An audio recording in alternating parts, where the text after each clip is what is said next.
The 1970s were a primordial decade for heavy music, a 10-year explosion of creativity where the rules were not just broken, they hadn't even been written yet. Lost in Sabbath's shadow, they roared too shady record deals, catastrophic lineup changes, or were simply too strange and too heavy for their fate. These are 2070s heavy metal bands that vanished without a trace. 1. Sir Lord Baltimore. Imagine a sonic apocalypse unleashed in 1970. A power trio from Brooklyn, New York, creating a whirlwind of sound so frantic and loud it felt like it could tear a hole in reality. That was Sir Lord Baltimore. Their secret weapon was John Garner, a frontman who was both the drummer and the lead singer, delivering a high-pitched, frenetic wail while performing complex, thunderous fills. They were a spectacle of unhinged energy, playing faster and with more distortion than almost any of their contemporaries. Their debut album, Kingdom Come, is a blistering assault of proto-punk fury, overdriven guitar, and a rhythm section that sounds like it's perpetually on the verge of collapse, yet somehow in perfect time.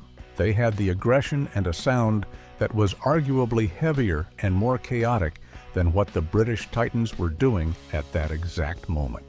They were raw, uncompromising, and utterly unique. But like a supernova, their brilliant explosion was tragically brief. A second album in 1971, which leaned into more complex multi-part suites, confused the few listeners they had gained. A lack of label support and internal friction saw them vanish completely by 1972. Did you know that a May 1971 review of Kingdom Come in Cream magazine is widely considered the very first time the term heavy metal ever appeared in print to describe a style of music?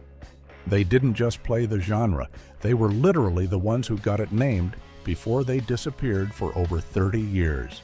While our first band was a whirlwind of frantic energy, our next was a group of teenagers whose technical prowess and songwriting maturity should have guaranteed them a legendary career. 2. Dust. A Leaf Hound. Imagine a band recording one single, perfect album and then vanishing from the face of the earth, leaving behind a record so rare it would become a holy grail for vinyl collectors, fetching thousands of dollars a copy. That is the incredible story of Leaf Hound. Formed from the ashes of another UK blues rock band called Black Cat Bones, Leaf Hound existed for a brief, glorious moment in 1970. Fronted by the powerful, raspy vocals of Peter French, they recorded the album Growers of Mushroom. The album is a flawless slab of fuzzed-out, riff-driven heavy rock. It's raw, energetic, and possesses a dark, groovy quality that puts it in the same league as early Led Zeppelin and Black Sabbath. Songs like Freelance Fiend are pure proto-metal perfection, while Stagnant Pool showcases a heavier, more menacing side. It had everything: crazy riffs, a phenomenal vocalist, and a tight, powerful rhythm section. It should have been the start of a legendary career. However, in a story of breathtakingly bad timing, the band fell apart almost immediately after the album was recorded, even before its official release in 1971. With no band to promote it, the album sank without a trace. Peter French would go on to have stints in the American bands Cactus and Atomic Rooster, but the lightning in a bottle captured on that one Leaf Hound album remains a singular, legendary achievement, a perfect snapshot of a band that imploded on the launch pad. From a band that vanished before their album even came out, we go to one that had the full backing of a rock god, only to suffer a catastrophic last-minute failure. 4. Necromandus. http www.youtube.com watch Visus Wi-Fi Z7EG7 Mortar ENAB channel Craner percent 27 Craft. What if a band combined the doomy riffs of Black Sabbath with the complex jazzy virtuosity of bands like Mahavishnu Orchestra? That was Necromandus. This band from Cumbria, UK, was discovered and managed by none other than Black Sabbath's legendary guitarist, Tony Iommi. He was so impressed that he took them under his wing and produced their debut album, Orexis of Death. The album is a stunning and unique piece of early progressive metal, featuring the incredible, fluid bass playing of Barry Baz Dunnery and the powerful, soulful vocals of Bill Branch. Necromandus had a sound unlike any of their peers. Their songs were long, complex, and full of intricate time signature changes and jaw-dropping instrumental passages. Tracks like Mogadissimo and the title track are a whirlwind of technical brilliance, but they never lose their heavy, driving groove. This was a band of 4 master musicians operating at the peak of their abilities, with the guidance of a metal god. So what happened? In one of the most tragic stories of the era, just as the album was completed and the band was poised for a tour opening for Black Sabbath, their vocalist Bill Branch quit unexpectedly.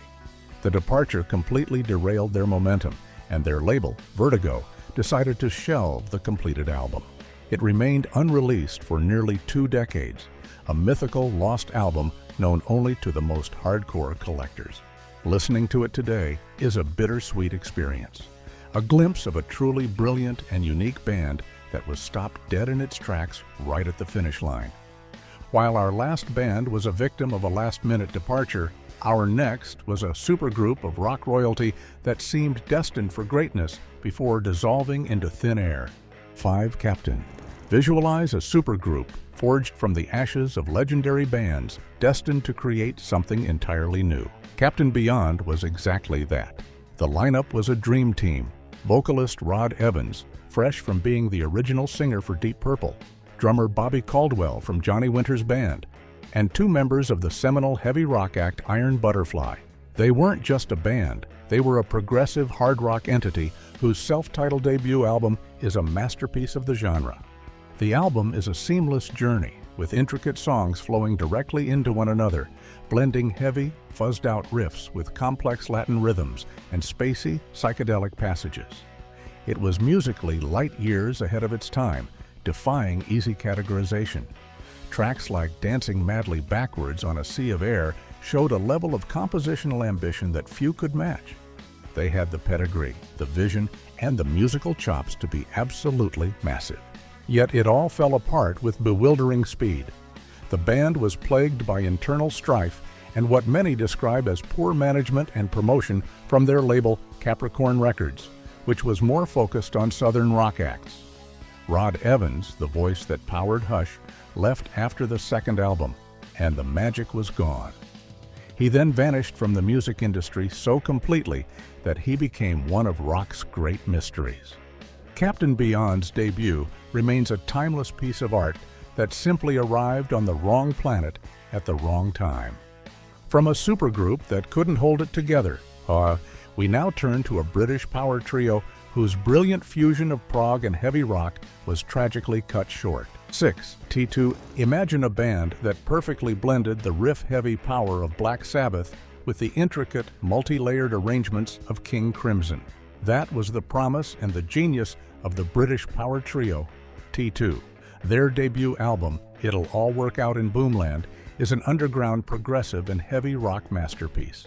The album is comprised of just 4 long tracks, the most famous being the sprawling 21-minute epic Morning.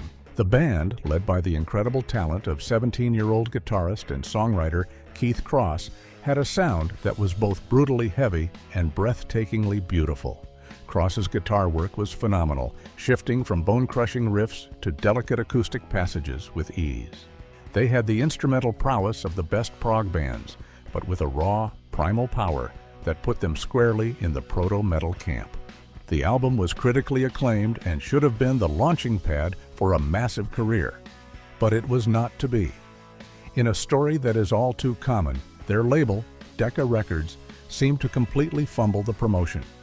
Worse, the band's creative core, the teenage prodigy Keith Cross, decided to leave the band shortly after the debut's release, feeling overwhelmed by the pressures of the music industry. The band tried to continue, but the singular magic was gone, and they vanished, leaving behind one perfect album as a tantalizing glimpse of a band that could have been one of the biggest and most respected of the decade. While our last band's prodigy walked away, our next was a group of seasoned professionals who simply couldn't catch a break, despite being championed by a prog rock icon. 7. Stray Dog. Imagine being an unknown American hard rock band, discovered by a member of prog rock royalty, and flown to London to record your debut album. That's the fairy tale beginning for Stray Dog. This Texas-based power trio was so impressive that Greg Emerson of Emerson, Lake and Palmer, signed them to his own Manticore Records label and took them to England to produce their debut. The result was a blistering album of high-energy, blues-drenched heavy metal. With Snuffy Walden's fiery guitar playing and Al Roberts' powerhouse drumming, Stray Dog had a raw, untamed sound that felt both incredibly powerful and dangerously loose. The album was packed with a southern rock swagger that gave it a unique flavor compared to their British contemporaries. Tracks like Crazy and their cover of Chevrolet showed a band that was ready to take on the world with the backing of one of rock's biggest names. But the fairy tale quickly ended.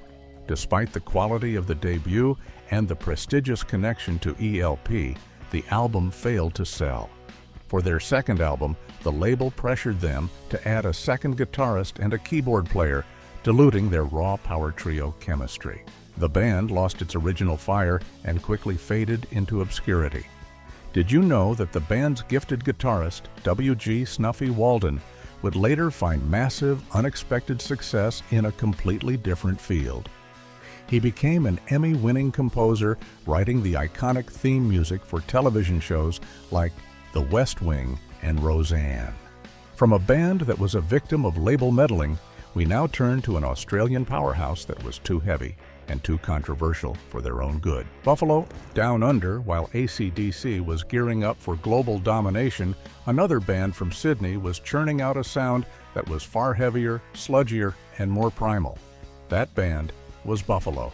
Alongside their countrymen, Blackfeather, they are considered absolute pioneers of Australian heavy metal and pub rock. Led by the powerful, commanding vocals of Dave Tice, Buffalo's sound was raw, aggressive, and uncompromisingly heavy.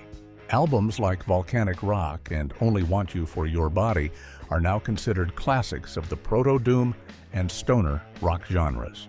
Their album covers were notoriously controversial, often featuring graphic or suggestive imagery that got them banned from stores, severely hampering their commercial potential right out of the gate. They were a no-frills, high-volume assault built on monstrously heavy riffs and a swaggering, earthy groove. They were the real deal, playing a style of music that wouldn't be fully appreciated for decades. Like many bands on this list, their heaviness was both their greatest asset and their biggest commercial liability. In a country that was just starting to embrace hard rock, Buffalo was already several steps ahead into darker, heavier territory.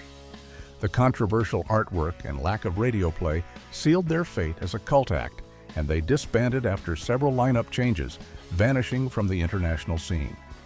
Interestingly, bassist Peter Wells would later go on to form another legendary Australian band, Rose Tattoo, taking Buffalo's street-level aggression and giving it a more punk rock edge. From the raw power of Australia, we now turn to a UK band spun off from Deep Purple, who seemed poised for success before fading into the background. 9. Warhorse. When bassist Nick Simper was fired from Deep Purple after their third album, he didn't just fade away. He formed Warhorse, a band that continued the heavy, organ-drenched, progressive rock direction that Purple had begun to move away from. With powerful vocals from Ashley Holt and the prominent keyboard work of Rick Wakeman's cousin, Jed Peck, Warhorse had a sound that was both familiar to Purple fans and distinct in its own right. Their self-titled debut album is a fantastic piece of early heavy prog.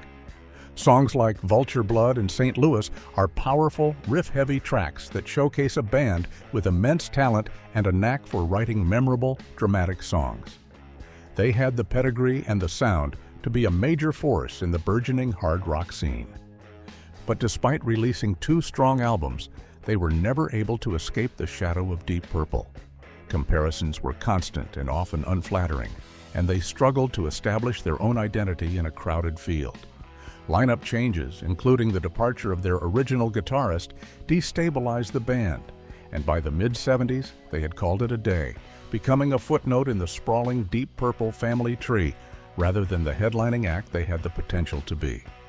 While Warhorse struggled in the shadow of a giant, our next band came from America with a sound so heavy and ahead of its time, they were destined to be misunderstood. 10. Pentagram. For every band that missed its shot, there is Pentagram. a band that missed its shot a dozen times over for 5 decades. Led by the enigmatic and tortured frontman Bobby Liebling, Pentagram from Virginia was one of the earliest American bands to channel the doomy, sludgy spirit of Black Sabbath, starting as early as 1971. Throughout the 70s, they wrote and recorded a treasure trove of songs that are now considered foundational texts of doom metal. Tracks like Forever My Queen and When the Screams Come were dark, heavy, and dripping with an authentic sense of despair. They had the songs, the sound, and a magnetic, if self-destructive, frontman. They were on the verge of being signed multiple times, even attracting interest from members of KISS. So what went wrong? In a word, everything. A toxic combination of band infighting, catastrophic drug abuse, and soul-crushingly bad luck kept them from ever releasing a proper album during their 1970s prime. Their legendary 70s material existed only on obscure demo tapes, traded by tape traders like Mythical Artifacts. They didn't just vanish, they were a ghost that haunted the underground for years. It's a story of almost unbelievable perseverance. Decades later, in the 80s and 90s, those old demos were finally compiled and released, and the world finally heard what it had been missing. The band, in various forms, reformed, and their tragic story was chronicled in the acclaimed documentary Last Days Here. But the original 70s Pentagram, the band that should have been pioneers alongside Sabbath, vanished completely. A textbook case of a band destroyed from within. From a band destroyed by its own demons, we now turn to a British group that created one of the heaviest albums of the 60s and then simply ceased to be. 11. High Tide. If you're searching for the absolute heaviest band of the 1960s, your search might end with High Tide. This British band's debut, Sea Shanties, is an album of such ferocious, dark, and heavy intensity that it makes many of their more famous contemporaries sound tame by comparison. What set High Tide apart was their unique instrumentation. The interplay between Simon House's haunting, distorted electric violin and Tony Hill's crushing, fuzzed-out guitar created a sound that was utterly unique and menacing. This was not gentle, pastoral prog. This was a sonic maelstrom. Released in 1969, tracks like Feudalist's Lament and Death Warmed Up are dense, complex, and overwhelmingly powerful. Hill's vocals were raw and desperate, adding to the album's apocalyptic and gothic atmosphere. They were playing a style of music that wouldn't be fully explored again until the rise of gothic and doom metal more than a decade later. They were true originals, crafting a sound that had no precedent. Their music was perhaps too intense, too dark, and too complex for audiences at the time. While they released a second album, High Tide, in 1970, they never gained any commercial traction and soon disbanded, its members scattering to other, more famous projects. They vanished, leaving behind 2 albums that sound as shocking and powerful today as they must have over half a century ago. They are the definition of a band ahead of its time. Our next band also had a uniquely heavy sound, but they came from Philadelphia and were the victims of a classic case of record label meddling. 12. Bang.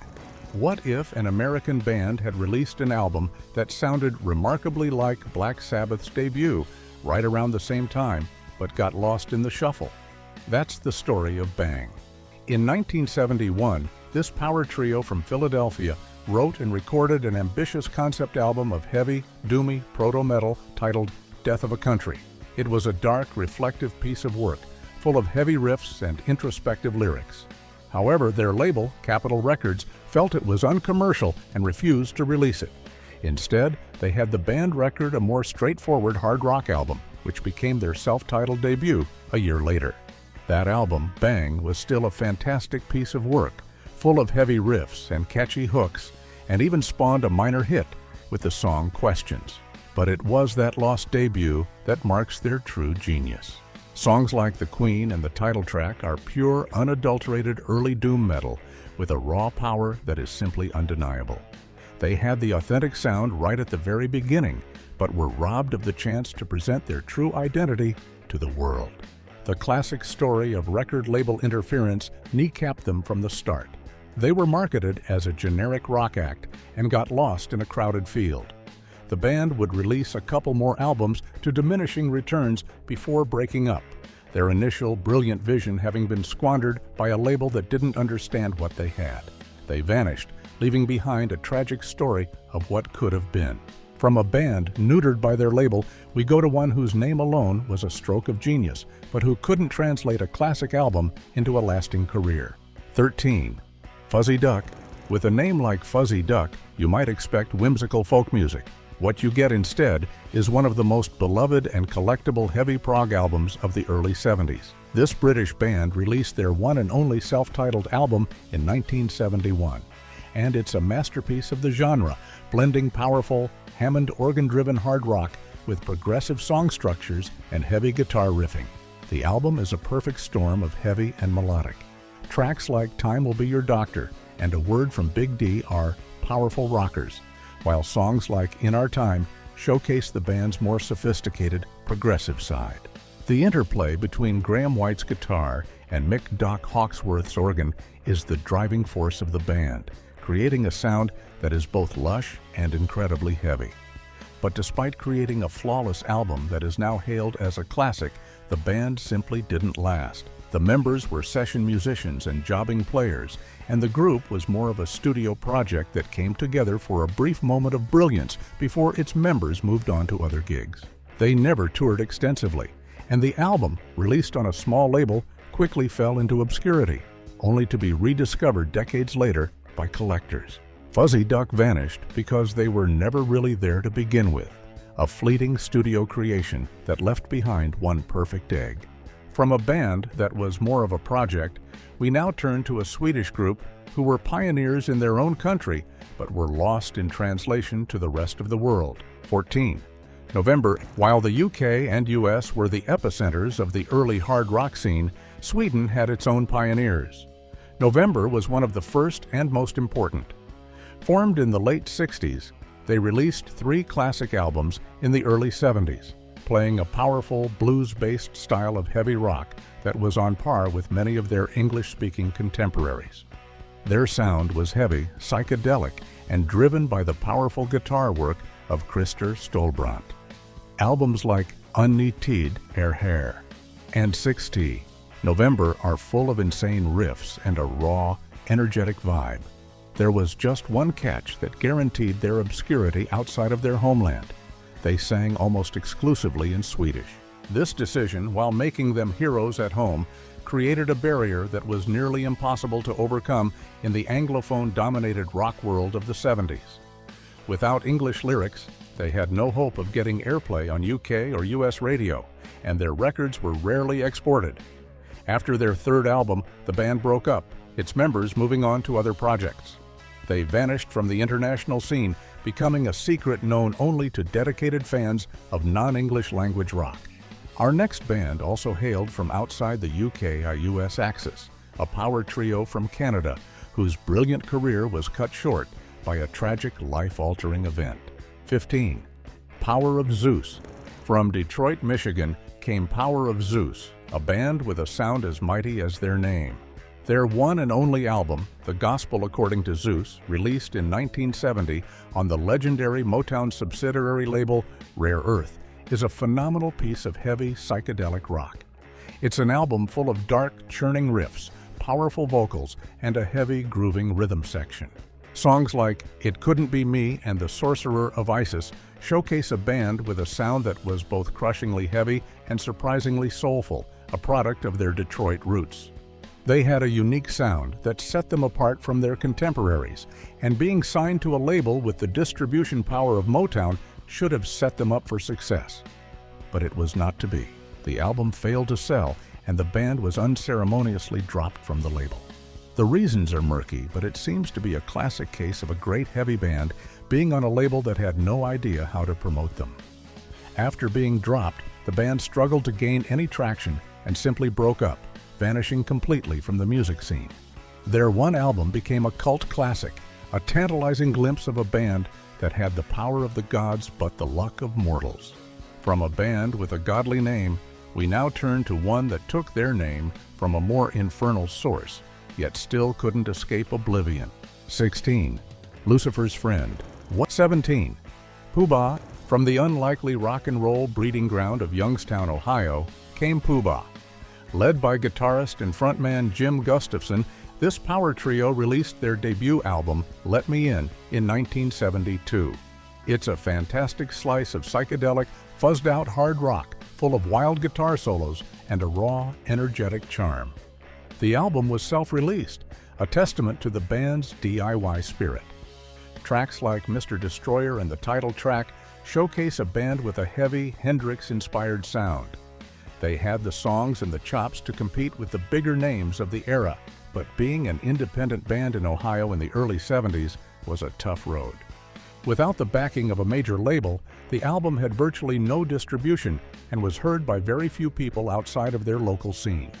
The lineup was unstable, and while Gustafson would continue to release albums under the Pooh-Bah name for decades, the original power trio that recorded the classic debut vanished. They were a quintessential example of a great local band that just never got the lucky break they needed to reach a wider audience. From the DIY spirit of Ohio, we now go to Connecticut for a band that recorded one of the heaviest albums of the 1960s, a true proto-metal enigma. Yesterday's Children. In the murky pre-Sabbath era of the late 1960s, there were whispers of bands playing something heavier, darker, and stranger than anyone else. From Connecticut, a band called Yesterday's Children emerged as one of these proto-metal enigmas. Their one and only self-titled album, released in 1969, is a stunningly heavy and forward-thinking piece of work. Fronted by the powerful, howling vocals of Dennis Croce, the band played a fuzzed-out, psychedelic hard rock that was years ahead of its time. The album is raw and drenched in feedback, with songs like Sailing and Paranoia showcasing a level of heaviness and lyrical darkness that was virtually unheard of for the era. The guitar tones are thick and menacing, and the rhythm section is relentless.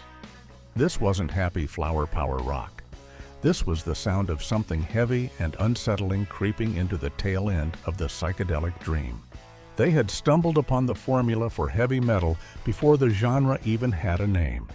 So why did they vanish without a trace? They were simply too early. The album received zero promotion and was released to a world that wasn't ready for it. The band broke up shortly after, its members scattering to the winds, leaving their one monstrous album behind as a mysterious monolith. For decades, it was a ghost, a record known only to the most obsessive, crate-digging collectors. Listening to Yesterday's Children is like an archaeological discovery, unearthing a genuine missing link in the evolution of heavy metal. Our next band also had a Deep Purple connection, but couldn't translate it into lasting success. 19. Hard Stuff.